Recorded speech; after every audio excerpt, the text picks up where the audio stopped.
aleikum, hoqë si qëndron e Lysërieti ndaj grupeve të devijuara, në interpretim të ujit të emrave të cilësive të Allahut, si për shembull Esharit, Maturidit dhe grupet e tjera të ngjashme. A konsiderohen këto grupe të njëjta me xhamit në këtë çështje apo kanë dallim mes tyre? Gjithashtu, si qëndron çështja ndaj atyre që bëjnë tekfir bilumum ndaj këtyre grupeve pa bërë dallim mes individ. Aleikum assalam wa rahmatullahi wa barakatuh. Pyetja që lip shumë, por inshallah shkurtimisht po themi. Elusineti normal i llogarit të devijuara të gjitha grupet të cilat nuk janë elusinet. Kjo është më rëndësishme këtu. Elusineti i llogarit të devijuara të gjitha grupet të cilat nuk janë elusinet. Dhe për dietarët e sunetit, si është Ahmed ibn Hanbal, Allahu subhanahu wa taala pas mëshirë dhe të tjerë, kanë thonë çdo besim përkatësim emrin përveç elusinetit do të thonë janë të devijuar. Kushdo që përveç elusinetit e ka edhe një emër tjetër, është i devijuar. Për shkak se kush është në udhëzim është vetëm në sunetin e pejgamberit sallallahu alaihi wasallam. Në fund është thonë, jemi në sunetin e pejgamberit sallallahu alaihi wasallam sipas këtina. Kjo është gabim.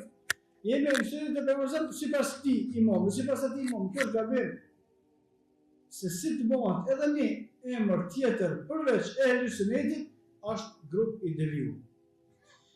Pastaj grupet e devijuara nuk kanë njohur, nuk ka diskutim se Esharit dhe Maturidit nuk janë njëjtë me Xehmit, për shkak se Xehmit e kanë devijimin më të thellë, edhe më i hapur është devijimi i tyre se sa devijimi i Esharit dhe Maturidive. Sa për këtë temë të cilësive të Allahut, elusineti besojnë në të gjitha emrat të cilësive të Allahut të përmendur në Kur'an dhe në sunetin e pejgamberit sallallahu alaihi wasallam, çashtu çish janë përmendur në Kur'an. Por, pa e njohur realitetin e tyre, për shkak se realitetin e tyre nuk e njohim na. Allah subhanahu wa taala qëndron jashtë, çish qëndron na nuk e dim. Allah subhanahu wa taala ka dorë, çish ka dorë na nuk e dim. Allah subhanahu wa taala këtë cilësitë që i ka përmendur në librin e tij, ose pejgamberi sallallahu alaihi wasallam në hadithin e tij, na i pranojmë çashtu në emërtimin e parë që kanë ardhur. Por realitetin e tyre na nuk e dim. Për shkak se nuk është më aftësinë tonë as nuk është që na ka lajmëruar neve Allahu subhanahu wa taala në librin e tij se pejgamberi sallallahu alaihi wasallam në hadithin e tij, na dim që Allahu zbret në qiellin e dunjos, por ne nuk e dim çu zbret, se nuk e dim, nuk ka shpjegim për librin e Allahut ose sunetin e pejgamberit sallallahu alaihi wasallam të tillë.